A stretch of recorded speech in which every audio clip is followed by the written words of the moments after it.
Catherine Howard's story is a brief yet tragic chapter in the turbulent reign of Henry VIII. A cousin of Anne Boleyn, she shared her relation's bloodline and fate. Catherine's birth date remains uncertain, though she hailed from a noble yet financially strained family. As the niece of the powerful Duke of Norfolk, her connection secured her a position at court, where she served as lady-in-waiting to Queen Anne of Cleves. Here, in the glittering halls of Henry's court, the young and vivacious Catherine caught the king's eye. Henry, by then in his late 40s, was enchanted by her youthful beauty and charm. He lavished her with affection, calling her his rose without a thorn, and they married soon after. But Catherine, raised in her grandmother's permissive household, had never learned the full weight of courtly expectations. Flirtatious and naive, she continued engaging in reckless dalliances, a dangerous game for a queen. In just 17 months, the shine of her position began to dull. Accusations of infidelity surfaced, and though Henry initially refused to believe them, the evidence was damning. Catherine's betrayal cut deeply, not just because it tarnished his honour, but because, unlike Anne Boleyn, who was accused of plotting against him, Catherine had simply been foolish. She was arrested, and her despair was palpable. Archbishop Thomas Cranmer noted she was sorrowful, in such lamentation and heaviness as I never saw no creature. On February the 13th, 1542, Catherine met the scaffold at Tower Green. She was barely 20, her youth forever shadowed by the tragedy of her short and ill-fated reign.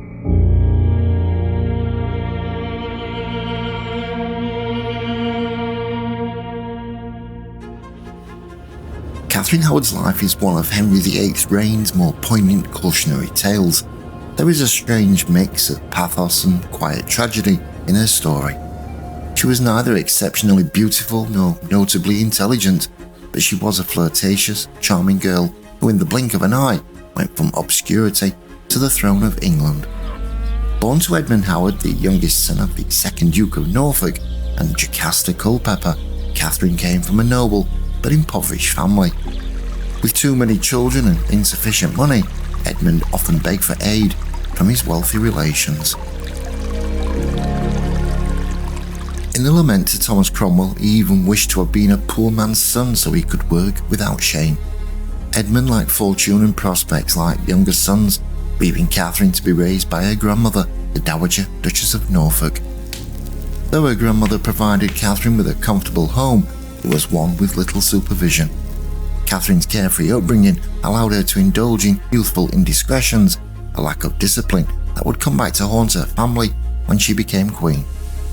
What should have been an extraordinary rise ended in scandal and sorrow, tarnishing the legacy of Catherine and the powerful Norfolk family.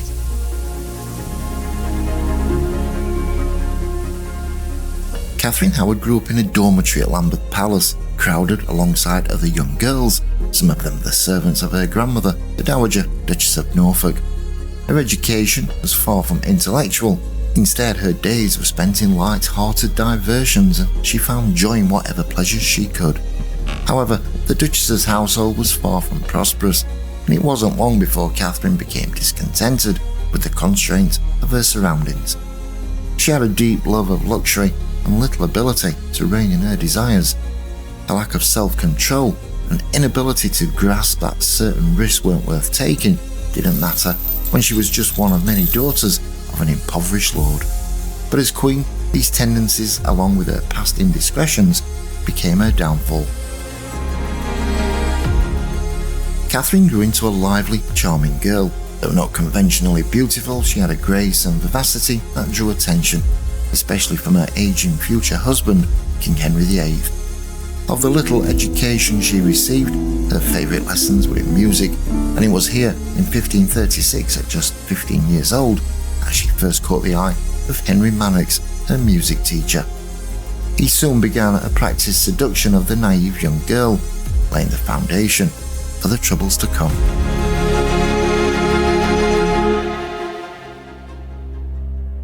Catherine later swore that her relationship with Henry Mannix, her music teacher, was not consummated.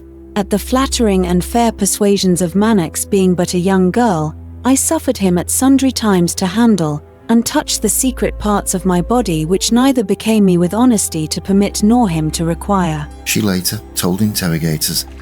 Catherine opened up while Mannix had touched her inappropriately. It went no further, and Mannix confirmed this. Given her later confessions to more serious affairs, there's little reason to doubt her truthfulness at this point. Mannix's conduct, however, was undoubtedly exploitative. By 1538, Catherine had shifted her affections to Francis Derham, a gentleman pensioner in her grandmother's household. This relationship was much more severe, and Catherine confessed that it had been consummated many times, a fact that would later seal her tragic fate. There is much evidence on this point, including Catherine's confession. "Francis Derham by many persuasions procured me to his vicious purpose, and obtained first to lie upon my bed with his doublet and hose, and after within the bed. Finally, he lay with me naked, and used me in such sort as a man doth his wife many and sundry times, but how often I know not." Catherine Howard's affair with Francis Derham continued through 1538. They addressed each other as husband and wife. When Derham left for Ireland to do business, he entrusted Catherine with £100, a significant sum. However, Mannix, still part of the household, remained attracted to Catherine and grew bitter as she favoured Derham. In retaliation, he anonymously alerted the Dowager Duchess to the affair. The Duchess caught Catherine and Derham together, resulting in a fierce confrontation. Despite this, physical relationships between betrothed couples were not uncommon at the time. Catherine and Derham parted with an understanding they would marry upon his return. Yet while Derham was away, Catherine's feelings for him cooled. By 1539 she had moved closer to court, staying at her uncle's house. There she met Thomas Culpeper, a handsome and charming gentleman, the king's privy chamber, and her distant cousin. With personal access to the king, Culpeper held an influential position. Catherine quickly fell in love with him, though it's unclear how deeply Culpeper reciprocated. Attracted to her beauty and her family's power, he likely showed at least some interest. Catherine's life took a dramatic turn when she joined the court as a lady-in-waiting to Anne of Cleves, arriving in late 1539 or early 1540. It was there King Henry VIII fell in love with her, altering the course of her life forever.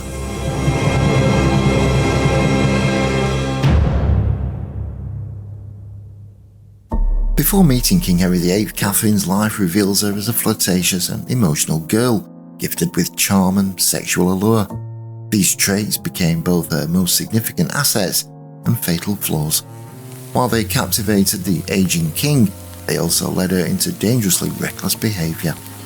Had she married someone like Francis Derham or Thomas Culpeper, men from her sphere, she might have remained a flirt, perhaps even guilty of adultery, but such conduct would have gone unnoticed. However, what might be tolerated in the poor niece of a duke became treason in a queen of England. Catherine's family felt both elation and anxiety over Henry's infatuation. Among the oldest in England, the Howard family had a complicated history with the Tudors. They had supported Richard III against Henry VII, and clawed their way back into royal favour through military service and loyalty. Despite this, Henry VIII never fully trusted Thomas Howard, the third Duke of Norfolk, even though he married two of Norfolk's nieces, Anne Boleyn and now Catherine. The Howard name was thus both a blessing and a curse. In a court filled with ambitious upstarts, Catherine's family had as many enemies as allies. Her relatives, wary of Anne Boleyn's disastrous reign, knew Catherine's immaturity could pose a real threat. So could she hold on to the king's affection? Even more, could she rise to the daunting role of queen?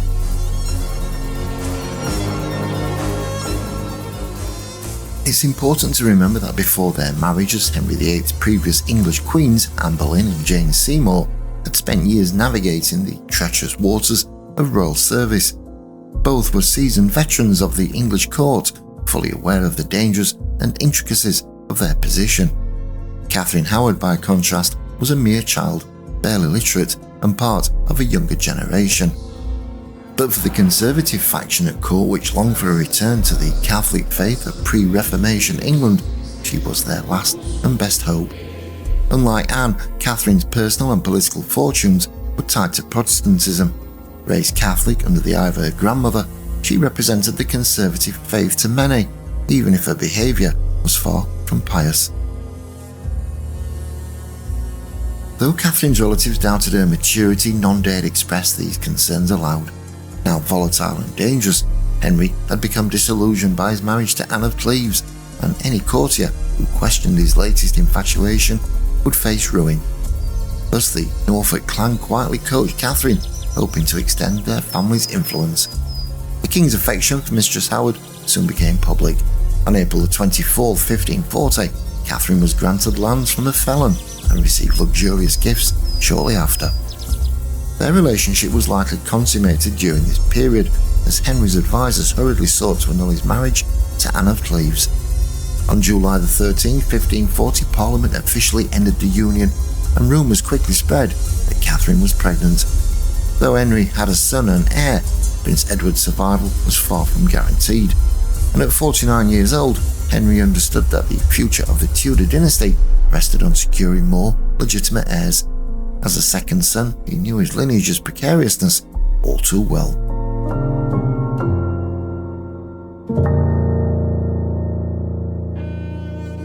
Henry VIII married Catherine Howard on July 28, 1540 at Oatlands Palace in Surrey. Though the ceremony was a success, it lacked the grand display typical of royal unions.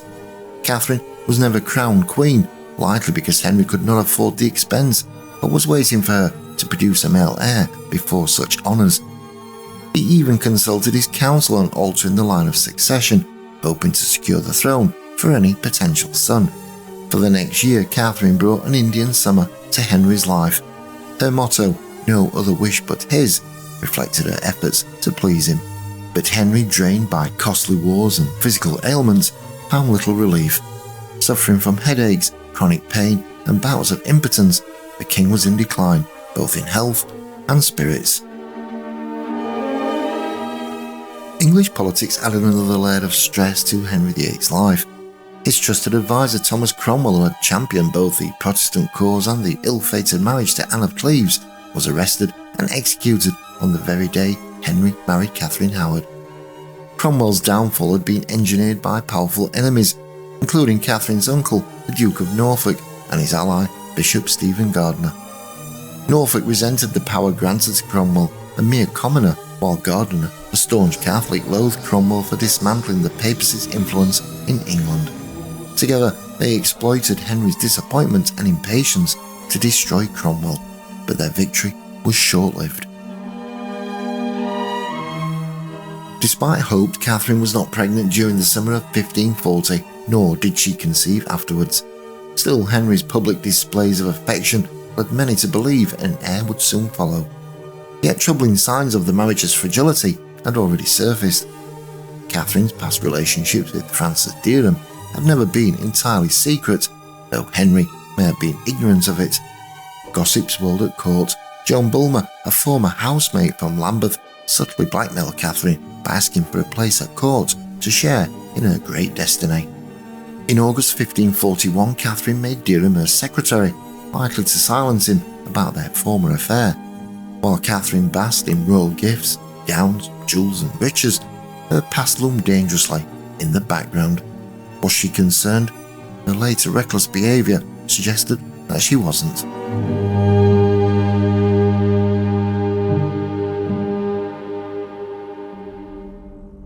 Catherine was accumulating personal finery and gaining lands and manors, some of which had once belonged to Jane Seymour and even the disgraced Thomas Cromwell.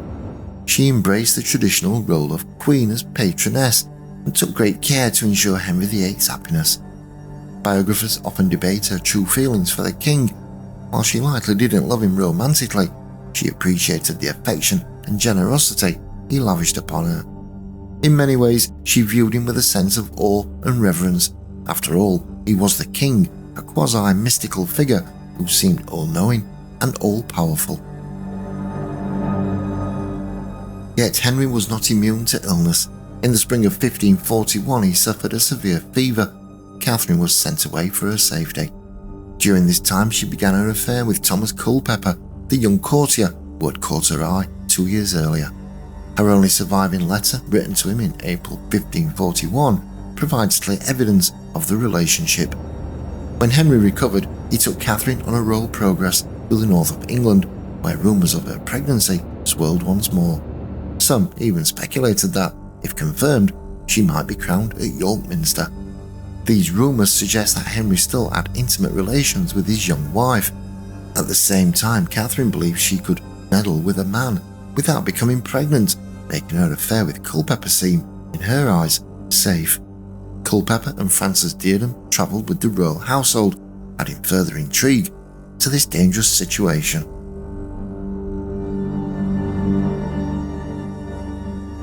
Catherine's view of marriage was rather simplistic. As long as she and the king were happy, nothing else mattered. And since the king's happiness depended on his ignorance, all seemed well in her mind. Remarkably, Henry remained oblivious for quite some time. Meanwhile, Thomas Culpeper, whom Catherine adored, was using her infatuation to further his ambitions. He was far from a model gentleman. He had once brutally raped a park-keeper's wife, ordering his servants to hold her down, and murdered a man who tried to intervene. But he was pardoned by the king. Culpeper's ambitions likely centred on Henry's declining health. Should the king die, Culpeper could hope for a favour from the Queen Dowager, and until then, Catherine showered him with gifts. So did Catherine truly love him? Well, in her immature way, she likely did. He was handsome, charming if shallow, and flattered and indulged her. Yet her growing openness about their affair began to worry Culpeper. As a gentleman of the Privy Chamber, he understood Henry's volatile moods better than anyone and had no desire to risk too much for Catherine's affection.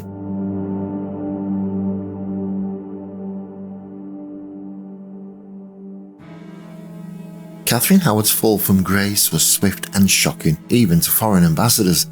After the royal progress ended on November the 1st and the court settled at Hampton Court Palace, the Queen's past and present indiscretions came to light. While Catherine had been relatively safe during the journey, where practical matters kept gossip at bay, the return to court allowed more focus on issues like her infidelity. The catalyst for Catherine's downfall was John Lascelles, a religious reformer whose sister Mary Hall had served as a chambermaid to the Dowager Duchess of Norfolk. Mary knew of Catherine's past with Frances Dereham. Though many young women of the time had indiscretions in their youth, these alone may not have warranted Catherine's execution.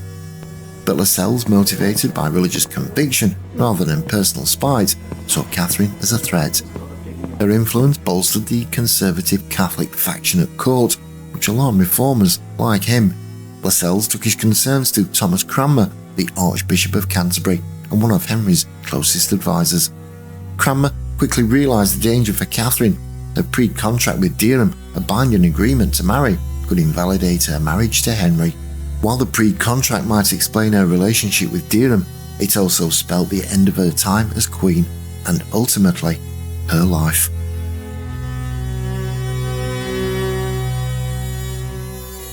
On November the 2nd, while Henry VIII attended Mass for All Souls' Day, Archbishop Cranmer discreetly handed him a letter detailing the charges against Queen Catherine. At first, Henry was perplexed, convinced the letter was a forgery. His initial reaction was genuine disbelief. Catherine had deceived him well. He ordered Cranmer to investigate quietly, but Catherine's carefully constructed facade crumbled within days. Several of her female servants, along with Frances Dereham, were arrested and sent to the Tower. Under torture, Dereham confessed to their past relationship and implicated Thomas Culpeper as Catherine's current lover. Culpeper, also tortured, admitted to the affair. When Henry was presented with these confessions, his confusion turned to fury and self-pity. He blamed everyone but himself for yet another failed marriage. He wished for a sword to kill Catherine himself, a brutal but not uncommon reaction from a betrayed husband, especially one as generous and trusting as Henry. Leaving Hampton Court on November the 5th, he retreated to Whitehall Palace. On November the 12th, Catherine was arrested, but a tearful request for an audience with the king went unanswered. She was placed under house arrest, 2 days later transferred to Sion House. She would never see Henry again.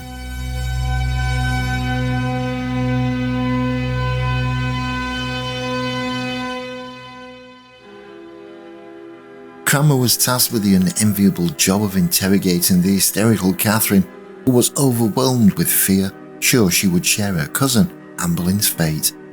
Even the Archbishop pitied her distress.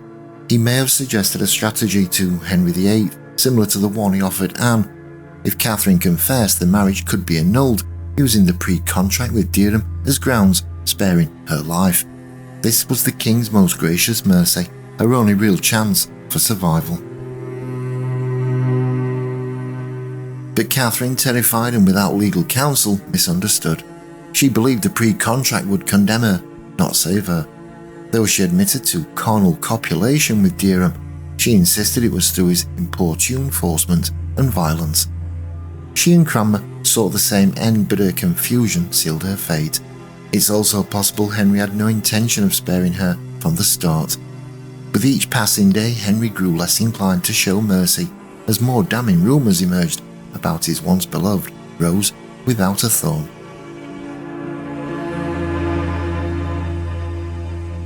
Catherine Howard was officially deprived of her title as Queen on November 22nd, and 2 days later faced formal charges, accused of living an abominable, base, carnal, voluptuous, immoral life. She remained confined at Sion House for the next 2 months while her fate, and that of her lovers, was sealed. On December the 10th, Francis Derham suffered a brutal execution, being hanged, drawn and quartered for treason. Thomas Culpeper, though also executed, was spared the same agony, receiving the more merciful sentence of beheading, likely due to his higher rank and service to them. Both men's heads were displayed on London Bridge, remaining there for years as a grim reminder. Catherine meanwhile descended into hysteria as her relatives, including the Dowager Duchess of Norfolk, were imprisoned in the Tower. Only her uncle, the Duke of Norfolk, survived, having humbled himself before the king. In the aftermath of these executions, Catherine seemed to gain a quiet acceptance of her fate, remaining at Sion House without protest, but the king could not let her live. On January 21st, 1542, the House of Lords passed an Act of Attainder, which received royal approval on February the 11th. Many wondered what Catherine was about to hear, but Henry's speech on February the 6th resolved the question. He argued that the Act could punish the act of treason or adultery and the intent to commit it. This intent sealed Catherine's fate, and she was now condemned for her supposed plans, even if they never fully came to pass.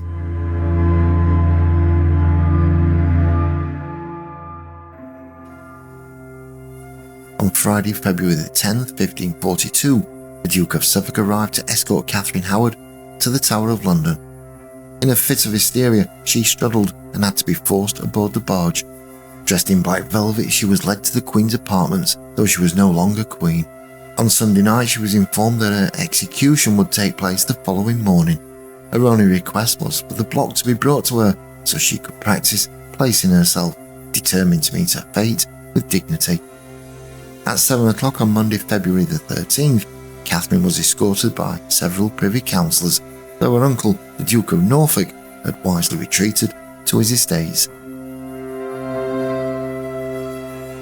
Weak and terrified, she needed help ascending the scaffold steps.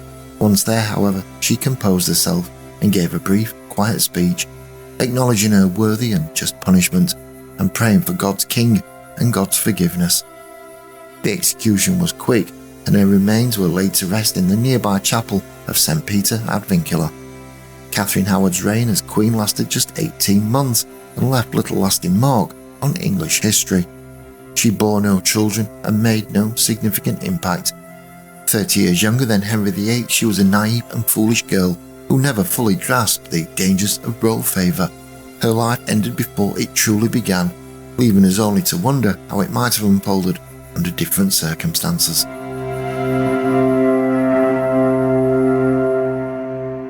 If you enjoyed this latest video, give it a thumbs up and consider subscribing. Click on the screen now to explore the untold stories and hidden secrets of another fascinating figure with a story to tell. Get ready to uncover more historical gems and intriguing royal tales. Your next adventure in history starts right here.